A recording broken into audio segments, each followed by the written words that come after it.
What is up, YouTube, and welcome back to Lil Jitsu. In today's video, I have a controversial opinion to share with you. Brazilian Jiu-Jitsu does not humble you. People are always talking about how Jiu-Jitsu and ego don't mix, and if you're going to be good at Jiu-Jitsu, you have to be humble. And I straight up don't believe that. I'm going to tell you why.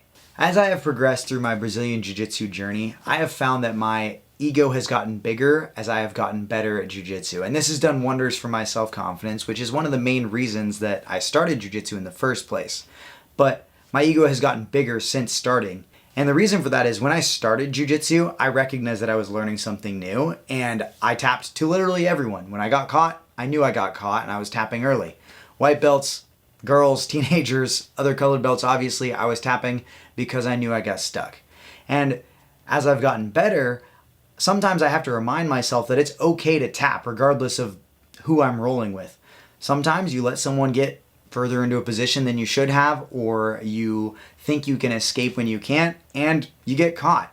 You've got to tap. It's better to tap than to let your arm break. Anecdotally, and this is completely just from my personal experience, I wish I had statistics to back it up, but from my experience, when I see someone get put to sleep in the gym, almost every time it's an upper belt getting put to sleep by a lower belt. And that is not because the lower belt has sneaky micro adjustments and got to the back or something. It's because the upper belt was too proud to tap, or they didn't give that attack or that position the respect that it deserved.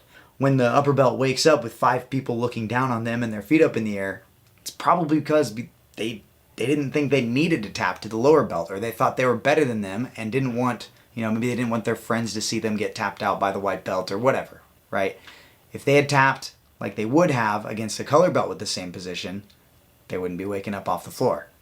Now, that's just what I've seen. I've seen multiple color belts get put out by lower belts, and I can't say with certainty that it's because their ego is inflated as a purple belt or a brown belt or whatever, but I can say that there have been times when I've pushed myself a little bit too far and my elbow gets popped a little bit, or I kind of woozy because I let the choke go too far. And that's because I didn't want to tap to the lower belt, didn't want to give them satisfaction. Having done jiu-jitsu for such a significant amount of time, I would say that my ego is smaller in the fact that I'm less likely to pick a fight with some random person outside of the gym.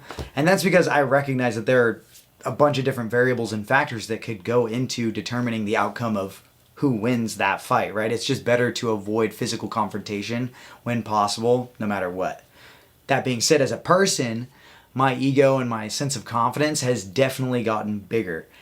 I would consider that a net positive. I'm happy with my self-confidence, and I know that I have jiu-jitsu to thank for that. But the idea that doing jiu-jitsu is just going to make you the most humble person ever, I don't think that's the case. When you're starting jiu-jitsu as a white belt or as a beginner, it will humble you because you have no choice but to tap over and over and over again. But as you get better, that ego is going to come back, and the important thing to remember is that as a person, you're no better than anyone else in the gym, regardless of your belt color or how long you've been training. And it's always better to tap to the lower belt than let your arm break. So don't let your ego get the best of you. Don't get injured because you're too proud to tap. And if you found this video beneficial, guys, I appreciate you. Thank you for clicking. If you're new to the channel, please consider subscribing. I got a new microphone. I don't know if you guys can tell. If the audio is better, throw a comment down below. But don't forget to like the video. Again, subscribe to my channel if you're new, and hit the bell notification if you want to see new videos in the future. As always, guys, stay consistent. Go train.